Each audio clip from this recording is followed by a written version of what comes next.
Hello everyone, welcome to my channel. मैं महेश राय स्वागत करता हूं आपका अपने चैनल में। तो हम कर रहे हैं 2013 का क्वेश्चन पेपर और ये दिसंबर का क्वेश्चन पेपर है और थर्ड क्वेश्चन पेपर है ये, और इसकी ये तीसरी वीडियो क्लास है। ठीक है, तीसरी वीडियो क्लास है ये। हमने 35 तक प्रश्न कर लिए थे। तो चलिए आगे चलते हैं, टाइम वेस्ट नहीं करते।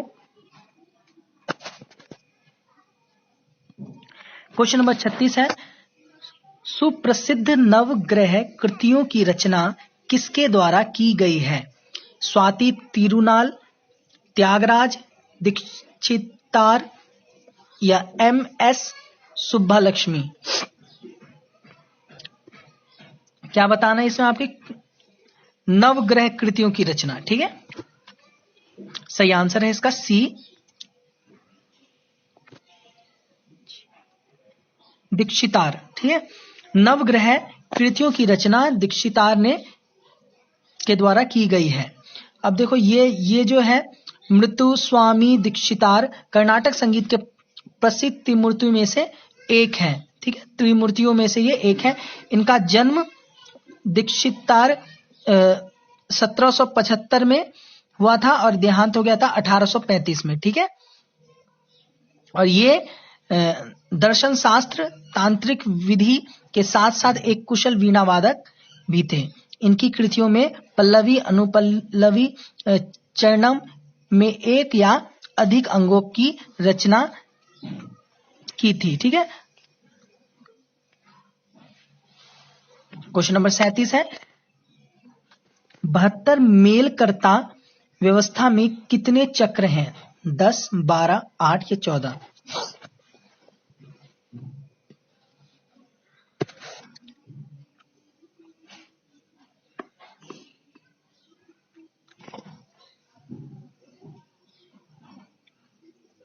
इसका सही आंसर है B। ठीक है, सही आंसर इसका क्या है? B, 12। 72 मीलकर्ता व्यवस्था में 12 चक्र माने गए हैं। दक्षिण भारत के महान संगीतज्ञ पंडित वेंकटमुखी ने सप्तक के 12 शुद्ध तथा विकृत स्वरों की सहायता से 72 मेल बनाए। उन्होंने गणित के आधार पर सप्तक के 12 स्वरों के 2 भागों में बांटा। ठीक है, पूर्वांग सा, फिर कोमल रे, फिर शुद्ध रे, फिर कोमल ग, फिर शुद्ध ग, फिर म, और उत्तरांग में प, फिर कोमल द, फिर ध, शुद्ध ध, फिर कोमलनी, फिर शुद्धनी, फिर सा। ठीक है, ये माने तथा इसी के आधार पर 12 चक्र भी इन्होंने माने, मतलब कि बनाए। चलिए आगे चलते हैं। एक क्वेश्चन नंबर 38 है, एक अभिकथन है, एक कारण है। तो अभिकथन है, निरपेक्ष संगीत में साहित्य का महत्व गौण है। कारण R है इसका, देवी संगीत निरपेक्ष संगीत की श्रेणी में आता है। इसका जो कोड है वो है, जो कोड नहीं कुट है, ये कुट है। ठीक है, ओके, कुट कहेंगे इसे। क्या कहेंगे? कुट कहेंगे। तो ये A है, A सत्य है, R असत्य है। B में है A और R दोनों ही सत्य है। C में R सत्य है लेकिन A असत्य है, और D में A और R दोनों ही असत्य है।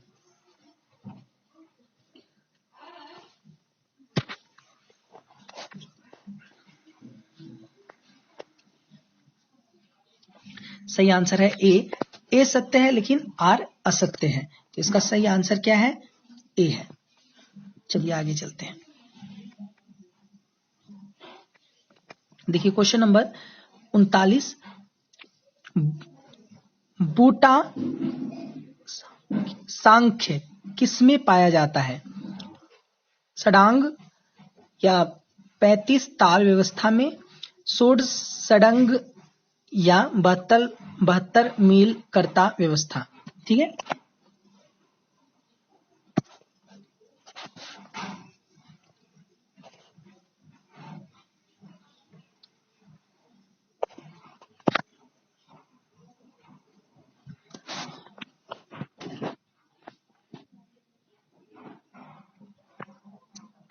इसका सही आंसर है D, 72 मील कर्ता व्यवस्था। ठीक है, क्या है? 72 मेलकर्ता व्यवस्था। बूढ़ा संख्या 72 मेलकर्ता व्यवस्था में पाया जाता है। पंडित व्यकटमुखी ने 72 मेल गणित के आधार पर बनाए हैं। पंडित व्यकटमुखी ने एक मेल से 484 रागों की उत्पत्ति मानी है। ठीक है। क्वेश्चन नंबर 40 है, हिंदुस्तानी संगीत का कौन सा राग कर्नाटकी राग शुभ पंतुवराली के समकक्ष है? भैरव, तोड़ी, भैरवी या खमाज?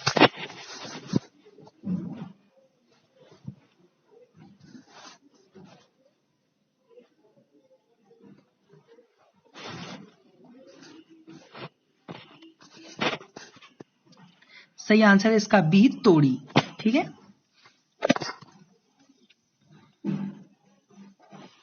देखिए, हिंदुस्तानी संगीत ये इंपॉर्टेंट है और ये इसमें से जरूर क्वेश्चन आते हैं।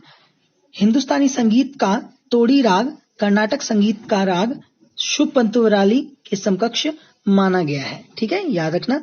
इसके अन्य ठाट हैं, जैसे बिलावल को कहते हैं धीर शंकराभरण। ठीक है, याद रखना। ये सारे जितने बता रहा हूं ये ठाट हैं और इसमें कर्नाटक संगीत में से क्या कहते हैं ये बताया गया है।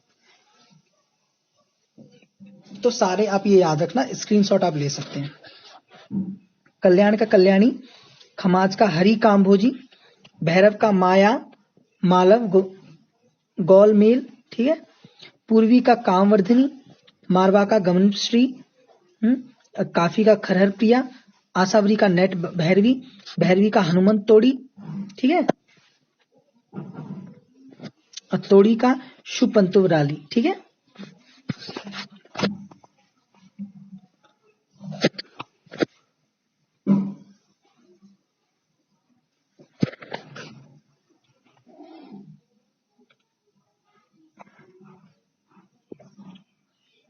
क्वेश्चन नंबर 41 है, टैगोर के अनुसार रविंद्र संगीत के साथ संगत के लिए कौन सा वाद्य उपयुक्त नहीं है?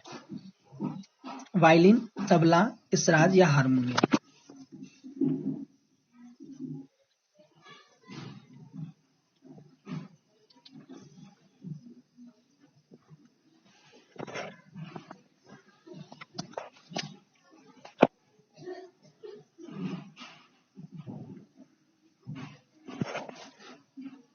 इसका सही आंसर है ए, वायलिन। ठीक है, याद रखना, इंपॉर्टेंट है ये भी। टैगोर के अनुसार रविंद्र संगीत के साथ संगत के लिए कौन सा वाद्य उपयुक्त नहीं है? संगत के लिए। ठीक है, क्या पूछा है? संगत के लिए। तो इसका जो सही आंसर है वो आपको पता है वायलिन है। रविंद्र संगीत में वायलिन वाद्य उपयुक्त नहीं किया जाता है। रविंद्र संगीत में इसराज वाद्य का प्रयोग किया जाता है। किसका? इसराज वाद्य का ज्यादा प्रयोग किया जाता है।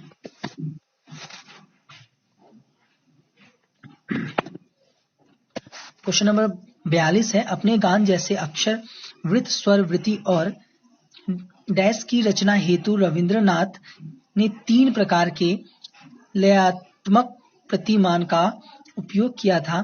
तार वृत्त, लय वृत्त, मात्रा वृत्त, छंद वृत्त।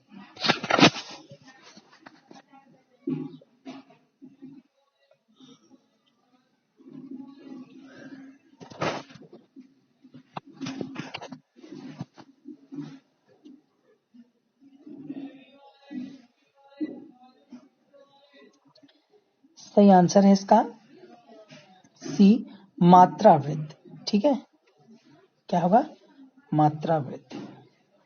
रविंद्रनाथ ने 3 प्रकार के लयात्मक प्रतिमान में मात्रा वृत्त का उपयोग किया था। रविंद्र संगीत में पद, छंद, लय, ताल, राग, भाव, काव्य आदि का सुंदर रूप से प्रयोग किया गया है। इस संगीत के अर्धनारीश्वर के रूप में देखा जाता है। इस संगीत को अर्धनारीश्वर के रूप में देखा जाता है। संगीत नाथ के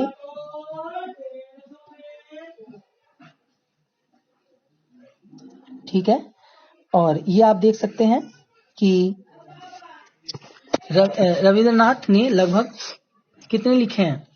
लगभग 2500 के आसपास इन्होंने रविंद्रनाथ के द्वारा लगभग 2500 गीतों की रचकर संगीतबद्ध किया है। एक्चुअली क्या होता है ना कि कुछ बेचने वाले आ जाते हैं गली में तो उसकी आवाज आ जाती है, इसलिए मुझे इसको थोड़ा रोकना पड़ता है। तथा गीत वितात नामक ग्रंथ में पूजा, प्रेम, स्वदेश, अनुष्ठानिक तथा विचित्र आदि गीतों का संकलन है। रविंद्र संगीत में भैरवी राग का प्रयोग अधिक हुआ है। डिस्टर्ब कर देते हैं बीच में। ये गली में मतलब कि बहुत सारी चीजें बेचने के लिए आते रहते हैं, इस वजह से प्रॉब्लम हो जाती है कभी कभी। तो चलिए आगे चलते हैं। क्वेश्चन नंबर 43 है, रविंद्रनाथ ने अपनी किस कृति में अपने जीवन का जीवनी परक प्रस्तुतिकरण किया है? ठीक है, कवि श्रीमती, जीवन श्रीमती, कृति श्रीमती, रवि श्रीमती।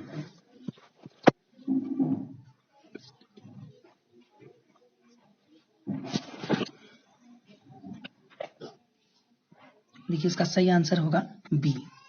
ठीक है, रविंद्रनाथ ने अपने जीवन का जीवनी परक प्रस्तुतिकरण जीवन श्रीमती में किया है।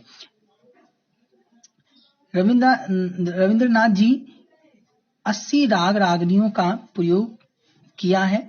इसके अंतर्गत रागों का शुद्ध स्वरूप मुख्य रूप से ध्रुपदांग में देखने को मिलता है।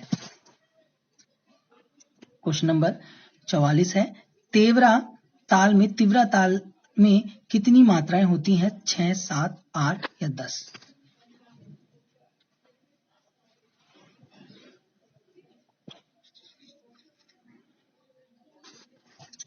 सही आंसर है इसका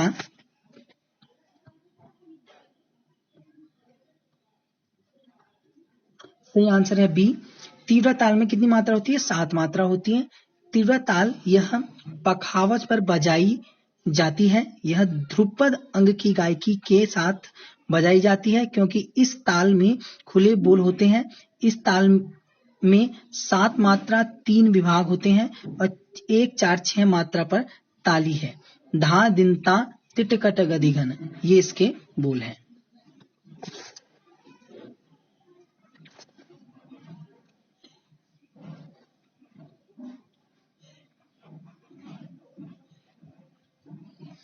क्वेश्चन नंबर 45 है, रविंद्रकृत ताल के सोम या प्रथम मात्रा का चिन्ह निम्नलिखित में से कौन सा है? तो ये चिन्ह दे रखे हैं, आप बताइए।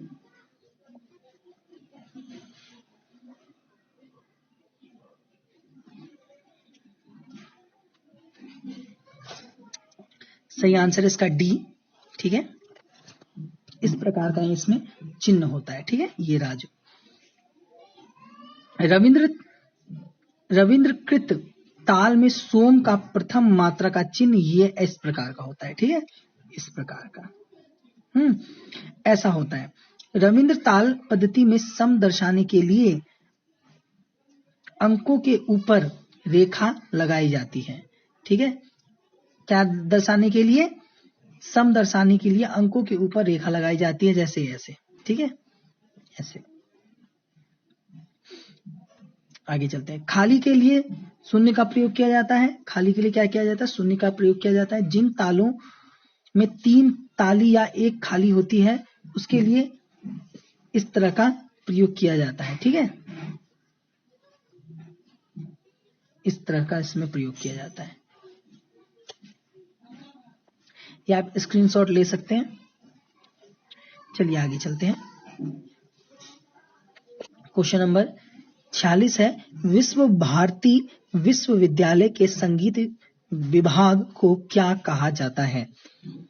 ए है संगीत भवन, बी है संगीत कला भवन, सी है संगीत विद्यालय, डी है उपयुक्त में से कोई नहीं।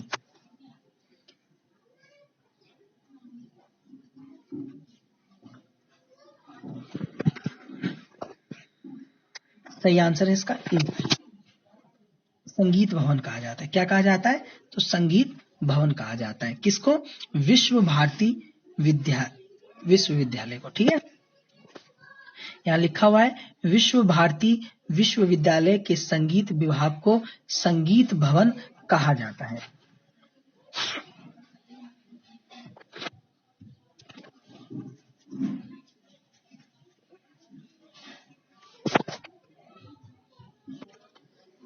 देखिए क्वेश्चन नंबर 47 है जो है, Ali Akbar college of music विदेश के किस शहर में स्थित है? वाशिंगटन, कैलिफोर्निया, टेक्सास या New York?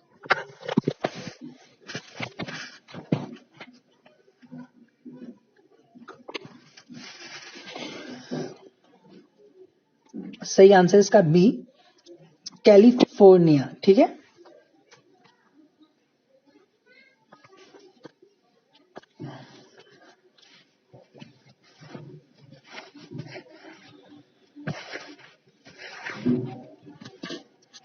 Ali Akbar college of music विदेश के कैलिफोर्निया शहर में स्थित है। अली अकबर खां का जन्म 14 अप्रैल 1922 को शिवपुर बंगाल में हुआ। इन्होंने 14 अप्रैल को 1956 में कलकत्ता में Ali Akbar college of music की स्थापना की। ठीक है, कब की थी? तो 1956 में की थी। ठीक है, और कैलिफोर्निया 1967 में भी यह कॉलेज चल रहा है। ठीक है, 1967 से ये कॉलेज अभी तक चल रहा है। इसके द्वारा निर्मित राग जो है वो चंद्र नंदन, गौरी मंजरी, लाजवंती, मिश्र शिवरंजनी, भूपमाड़ तथा माधवी आदि इनको वर्ष। ठीक है, ये सारे जितने राग मैंने अभी बताए, ये जितने भी राग मैंने अभी बताए हैं, ये सारे राग ना किसके द्वारा रचित है? तो अली अकबर के द्वारा ये रचित है। ये आपको याद रखना है। ठीक है, फिर से मैं एक बार आपको बता देता हूँ। चंद्र नंदन, गौरी मंजरी, लाजवंती, मिश्र शिवरंजनी और माड़ और माधवी, ये सारी जो राग हैं वो अली अकबर के द्वारा रचित है। इनको 1963 में और 1966 में 2 बार राष्ट्रपति पुरस्कार प्राप्त हो चुका है। 1963 में और 1966 में 2 बार इनको 2 बार राष्ट्रीय पुरस्कार मिला है, ये याद रखना। उसके बाद 1967 में पद्म भूषण तथा पद्म विभूषण पुरस्कार से सम्मानित किया गया।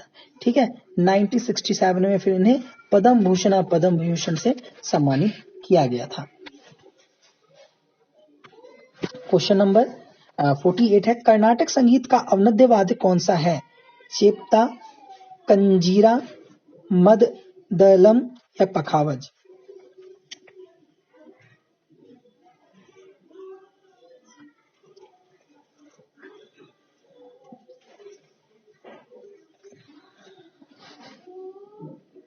सही आंसर है इसका डी, पखावज। ये बहुत ही आसानी था, आपको पता होगा।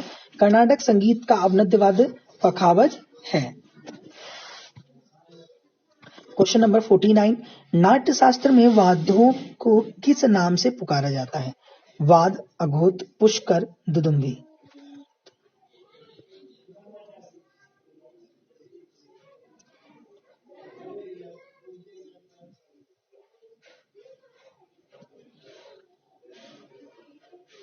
दुंदुभी।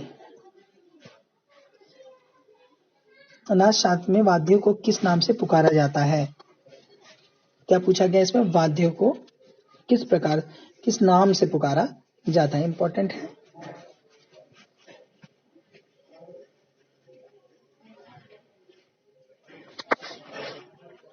सही आंसर है बी, अघोत। ठीक है, ये इसका आंसर है। नाट्य शास्त्र में वाद्यों को अघोत नाम से पुकारा जाता है। नाट्य शास्त्र ग्रंथ ये किसका है? ये महर्षि भरत के द्वारा रचित है। 400 ईस्वी का लिखा गया ये ग्रंथ है। इस ग्रंथ में 36 अध्याय हैं। ठीक है, इसमें श्रुति की संख्या 22 मानी है, 7 शुद्ध स्वर माने हैं, 2 विकृत स्वर माने हैं। भरत ने 4 प्रकार की गीतियां बताई हैं, 14 प्रकार की मूर्छनाएं बताई हैं, 18 प्रकार की जातियों का वर्णन किया है। इन्होंने वृंदावन के लिए कुपुत शब्द का भी प्रयोग किया है। किसका? सॉरी, इन्होंने वृंद वादन के लिए कुपुत शब्द का प्रयोग किया। ये याद रखना, ये सबसे ज्यादा पूछा जाता है। ठीक है, इन्होंने वृंद वादन के लिए किसका शब्द का प्रयोग किया? तो कुतुब। ये याद रखना आप, बहुत जरूरी है। ये बहुत बार पूछा जाता है। वृंद वादन के लिए इन्हें कुतुब शब्द का प्रयोग किया है। किसने? तो भरत मुनि ने। ठीक है, क्वेश्चन नंबर 50 है, झुमरा ताल में पहली मात्रा धिन का मान है 1/4, 1/2, 1/3/4 और 1/4/3। सही आंसर है इसका बी। झुमरा ताल में पहली मात्रा का धिन जो है वो 1/2 मात्रा का माना गया है। ठीक है, 1/2 मात्रा काल का माना गया है। झुमरा ताल 14 मात्रा की ताल है। ठीक है, इस ताल की संगत विलंबित लय में विलंबित ख्याल के साथ की जाती है। ठीक है, इस ताल में 14 मात्रा, 4 विभाग, 3-4-3-4 करके मात्रा के होते हैं। 1-4-11 पर ताली 8वीं मात्रा पर खाली पड़ती है। ठीक है, इसके जो बोल हैं वो मैं आपको बता देता हूं। इसके जो बोल हैं वो धिन धिन त्रिकिट, धिन धिन धागे त्रिकिट, तिन ता त्रिकिट, धिन धिन धागे त्रिकिट, इसके बोल हैं। इसको मतलब कि बोलने का तरीका एक होता है धिन, धा तिरकिट धिन धिन धागे तिरकिट तिन, ता तिरकिट धिन धिन धागे तिरकिट धिन। ठीक है, मतलब कि पहली जो मात्रा होती है ना वो 1.5 मानी गई है। ठीक है, 1/2 मानी गई है पहली मात्रा, ये याद रखना। तो ये थे, हमने 50 तक प्रश्न कर लिए हैं इसके। ठीक है, 75 प्रश्न है इसमें और 50 तक हमने अभी तक कर लिए हैं। और ये कौन सा क्वेश्चन पेपर है? 2013 का। फिर बता देता हूं, 2013 का दिसंबर का क्वेश्चन पेपर है और 3rd क्वेश्चन पेपर है। 2nd क्वेश्चन पेपर हम करा चुके हैं। इसकी 3री वीडियो क्लास ये चल रही है। इसके बाद 4थी वीडियो क्लास चलेगी और उसी में मैं उस क्वेश्चन मतलब इस क्वेश्चन पेपर को पूरी तरीके से करवा दूंगा समाप्त, या तो उसकी एक और वीडियो बन जाएगी एक्स्ट्रा, वरना एक ही वीडियो क्लास में मैं उसे करवा दूंगा। तो मुझे उम्मीद है आप सभी को अच्छा लग रहा है तो चैनल को सब्सक्राइब कीजिए, लाइक कीजिए, बेल आइकन को प्रेस कीजिए। कोई भी प्रॉब्लम होता है तो वो कमेंट करके पूछ सकते हैं। बाकी हमारा टेलीग्राम से जुड़ना चाहते हैं, डिस्क्रिप्शन में मैंने लिंक दे रखा है, वहां से जुड़ सकते हैं। बाकी चैनल को आप शेयर जरूर करें, ये याद रखें, कर भला तो हो भला। सभी जगह पे आप चैनल को शेयर कर दीजिए। और टेलीग्राम का जो नाम है वो मैं आपको बता देता हूँ, ऑल म्यूजिक एग्जाम के नाम से नाम है और डिस्क्रिप्शन में मैंने लिंक दे रखा है, वहां पे जाके आप देख सकते हैं। लिंक होगा, लिंक पे क्लिक कीजिए, डायरेक्ट आप जुड़ जाएंगे। अगर आप सर्च करके भी करना चाहते हैं तो वो भी सर्च कर सकते हैं। ऑल म्यूजिक एग्जाम लिखोगे तो वहां पे आ जाएगा, वहां पे आप जुड़ जाइए। जितनी भी यहाँ पे नई नई वैकेंसी आती है सब आपको पता चल जाएगा, चाहे वो प्राइवेट हो चाहे जो गवर्नमेंट हो। काफी गुणीजन वहां पे लोग 500 के करीब वहां पे लोग जुड़े हुए हैं। अगर आप जुड़ना चाहते हैं जुड़ सकते हैं और चैनल को सब्सक्राइब जरूर करें और चैनल को शेयर जरूर करें। ठीक है, तो आज के लिए इतना ही। Thank you everyone. जय हिंद, जय भारत।